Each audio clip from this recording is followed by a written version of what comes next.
Oh, it's on? Okay. How much do you know about money? Do you know how to understand the market, make money off of it, and minimize your risk for losing money at the same time? What about saving for retirement? How much money should you put away a month, and what retirement accounts will work best for you? Have you even thought about where your money will go whenever you die? And if you don't plan for that soon, you could potentially risk leaving your relatives having to deal with dividing up your belongings and paying taxes that could have been prevented. Do you know how to find the best life insurance policy for you?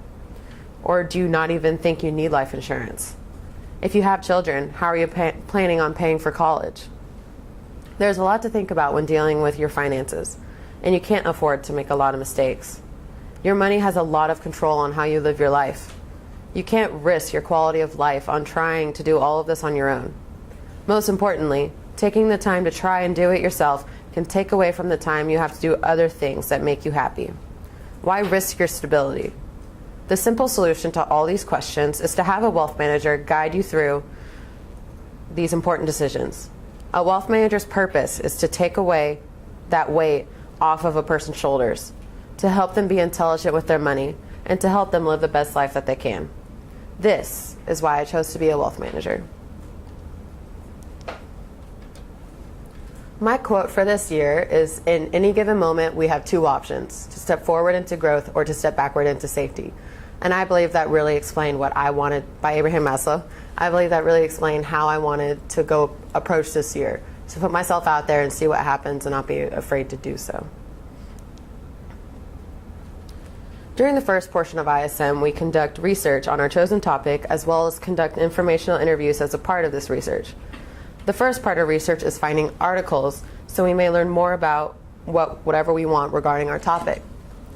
Learning through research has proven to be vital in gaining background knowledge so that I can move forward and gaining experience. Everything I have learned has reassured me that this is what I love and I want to continue learning about. Basically what I focused on is wealth management and how to become one, to what certifications, what education level, just so I knew what I was getting myself into. I need to know how to be successful, what my goal is as a wealth manager, what I need to try to accomplish. And my goal regarding everything I would face is to help my clients achieve their goals. What is included in wealth management, like what I need to have a comprehension of, is I need to know how to invest, I need to have a proper knowledge of estate planning, retirement planning, and basically all aspects of their life. I need to be able to give them guidance on whatever questions they ask me. And then what I must know is a basic knowledge of all aspects of finance. That is basically, it's not basic, but I really need to have a comprehensive outlook on knowing everything that has to do with a client's portfolio. For my informational interviews, I started out with trying to look for people that were more in the financial planning career, because that is where I found myself going towards last year. But first, I got Andrew Phillips' contact, who was my friend's financial advisor, and he's a financial advisor at Chase Bank, and he showed me what being a financial advisor really means. And I wanted to make sure I could knock that off my list to see if maybe I didn't have the whole look, or maybe it's different than what I thought. But he just really reassured me that financial advising really isn't the route I want to take, even though the same aspects of it sort of apply, and how he views himself as a teacher. And that's something that really stuck with me. And then I interviewed Kelly Cruzy, who is a senior wealth manager in the private bank at JP Morgan. Her most important part of her job is how she builds friendships with clients. And that's what really makes me excited about going into this profession, is helping people that I can become friends with and help make their life better. And then she really introduced the networking side of wealth management, and how without a proper network, it's really hard to get your clients to the best professionals. You need to know the best for your clients to get the best treatment. Then I found Tara Scottino off of the top financial planners in Dallas list. I emailed her thinking it wouldn't hurt to email her. She's obviously good, but I don't think she'll respond to me. And she actually did. And then I interviewed her, and she is at True North Advisors.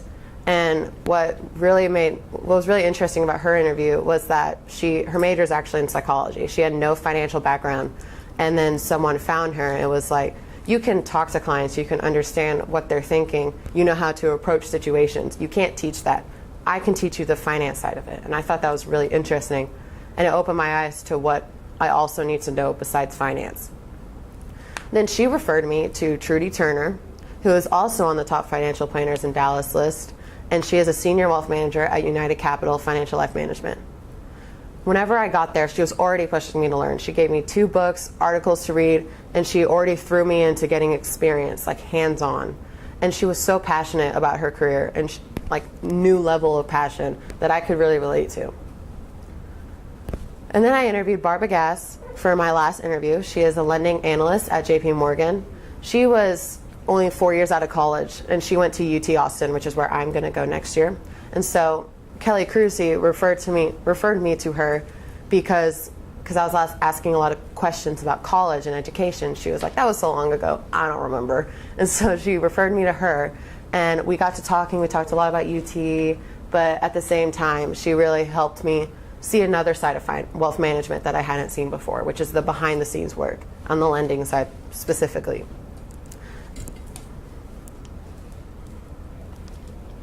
For my original work this year, I wanted to challenge myself and learn something that would help me move forward in my career. I thought about what I wanted to learn more about, and the 2 topics that struck me were estate planning and life insurance. They are both topics that were often talked about when you talk about wealth management, because they are very important to a person's finances. Those 2 topics were what set me on the path of choosing wealth management, because they were specific to that profession only. However, I had no understanding of how a wealth manager dealt with them. For this reason, I wanted to dive deeper into what estate planning and life insurance really mean. I thought estate planning was preferably more interesting to me, so I chose to get an understanding of what a wealth manager does when handling a client's estate plan. So when I approached my original work, I thought I've realized that estate planning is the process designating where a person's assets would go once they passed away or if they became incapacitated, which means they can't make any decisions for themselves. Even though it's often difficult for clients to talk about, it is a very important part of a person's financial portfolio. So my goal was, for my original work, I wanted to create an estate plan as if I was a wealth manager and I was presenting it to a client. In order to complete my original work, I had to find out what was included in an estate plan. I had no prior knowledge of what went into creating an estate plan, and I wanted the experience to be as real as I could make it. So to start off, I had to do a lot of research. I had to find out what my role was, like what is my job when helping a client through estate planning. I had to figure out what was the relationship between estate planning and the client's estate planning attorney. What role do they have, and what do I leave to them? I learned the importance of having connections. Being able to, an estate planning attorney is vital in a client's estate planning. Everyone should have one whenever they're doing their estate planning to write the legal documents. And so in order to have, I had to have good connections in order to make sure my client had the best person for the job. And then what do I do after that? So I was pretty stuck at that point, and so I had reached out to people asking what I should do with that. I knew I wanted to do estate planning, but I had no prior knowledge, so where do I go from here? And so I had forgotten that my aunt actually does estate planning. So her and I formed a plan of what I could do. The plan that we came up with was I was going to create a fake client. I was going to make a client profile and make a balance sheet that shows what assets the client had. I would make the client out to be really rich, so in order to give me more assets to move around, more ways I could maneuver the money. And then the client is a widow, so that the money doesn't automatically go to the spouse to make it more interesting.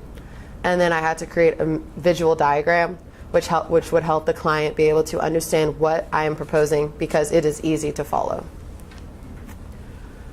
My client profile was that in every estate plan there must be a sheet that has the client's information, so that if another planner were to look at it, they would have an understanding of the client. So my client is Meredith Grey. I figured she actually, well, one, Grey's Anatomy is my favorite show, and two, she was a widow, which worked. She had 3 children, so I had plenty of children to give assets out to. And then she was employed. She was a wealthy surgeon, so she also had a lot of money to move around. I just made up some assets that, like cash, cars, jewelry, artwork, and their values, and I made her total assets out to be $1 billion. Her goals and objectives were basically a questionnaire for the client to answer of what their goals were, what they wanted to achieve. And her goals were to pay for her children's college, to retire, to have her trust designated for her children, and to create a living will.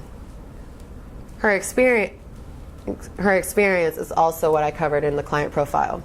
I needed to know what is important to her whenever dealing with investing. So what's your risk level? Are you conservative? Are you very risky? How important is liquidity, which means how being able to take money, always having access to that money that you've put away in an investment. And then here's my schematic, which is my visual diagram. It took a lot of time to create this, but I believe it is very pretty. It's an easy to understand visual representation for clients to follow. It shows a distribution of assets, the trust, her trust, and the charity she was donating to. So all of her assets are listed at the top. In those circles are the trust and a charitable trust, which is in the red.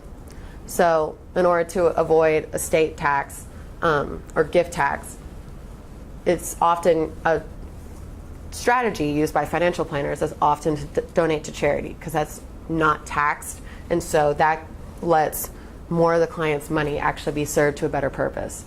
And since Meredith Grey, the whole show of Grey's Anatomy is basically her mom with Alzheimer's. She is afraid to get Alzheimer's, and so she decided to donate to the Alzheimer's Association.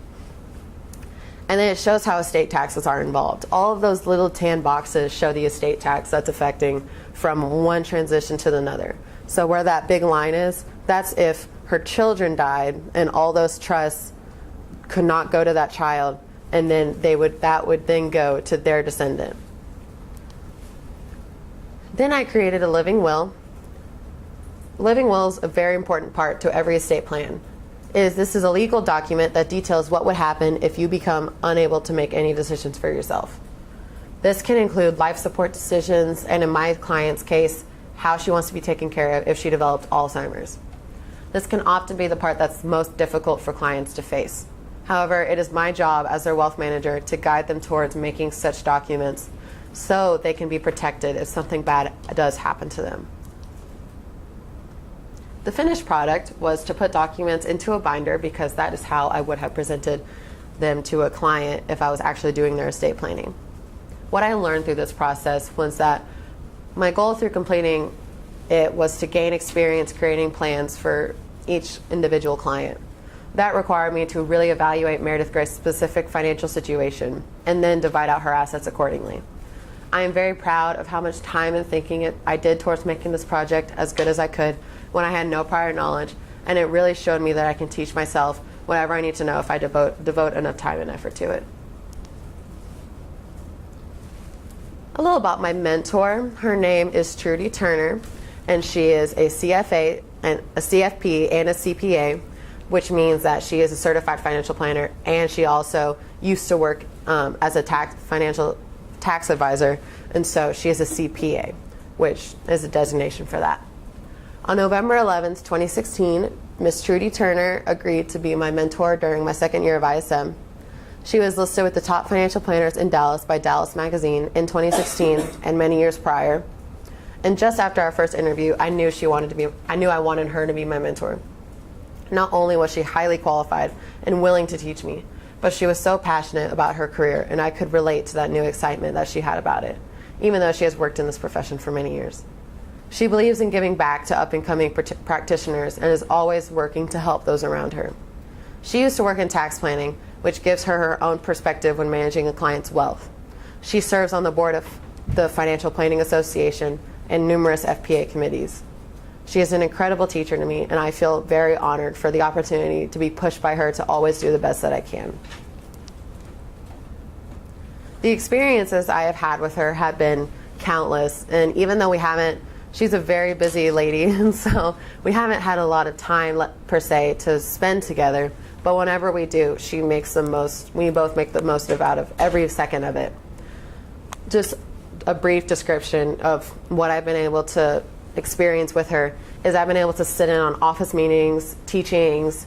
Like I sat in on a risk management training where they were teaching their whole staff the importance of risk management and how to deal with clients. And so I was getting that teaching as well as these people that have been working in the profession for many years.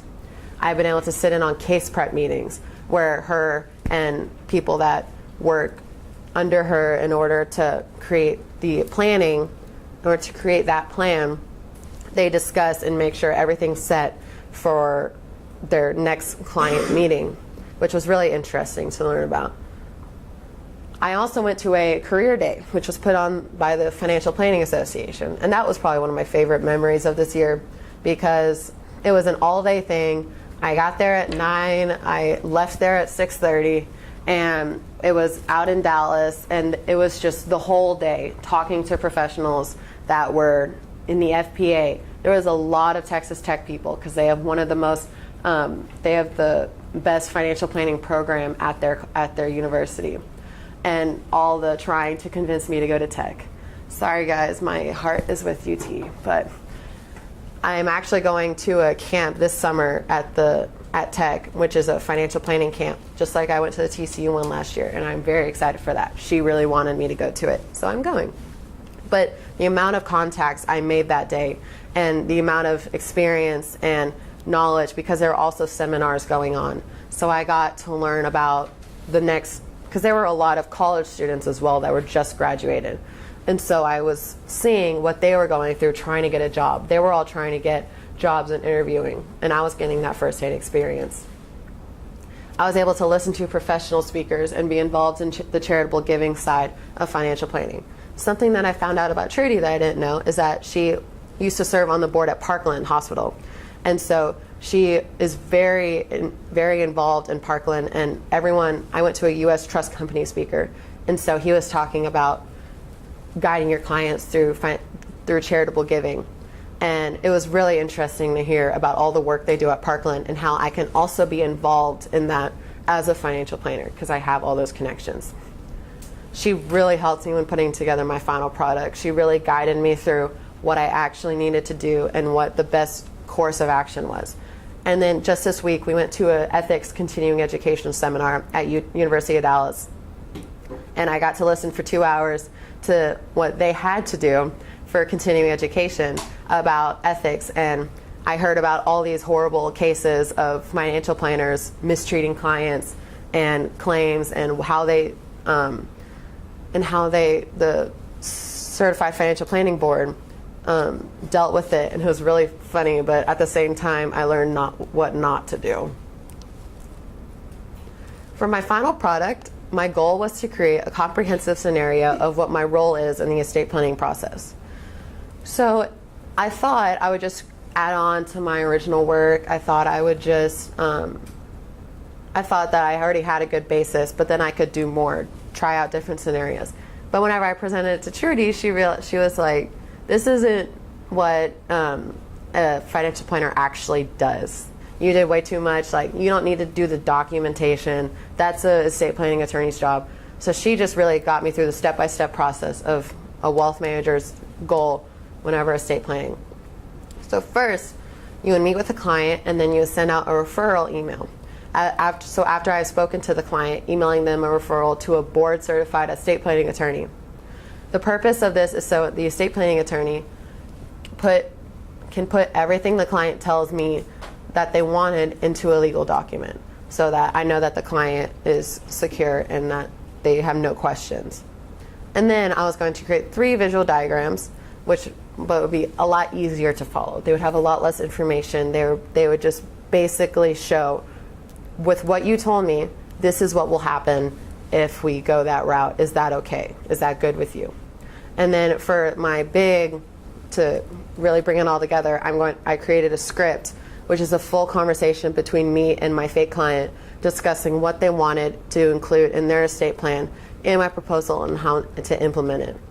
And lucky for me, at the University of Dallas ethics seminar, I had to go in before she came and talk to professionals, and I mentioned how I was doing this, and they were like, wow, we just did a case study and we just made a script, but it was more about just creating a financial portfolio not just the estate planning, but being able to see how those interactions go, not just going into it just guessing.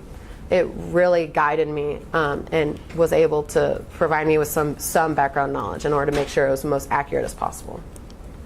And once I complete my script, I will include that. So for my conclusion, thanks to the experience ISM has given me, I can say that my life has changed drastically. I have learned how to work hard, pursue my dreams, and put myself out of my comfort zone, which are all intangible lessons that have made me a better person. I can't believe this part of my life is over, but I will never forget what I learned through this class. Thank you.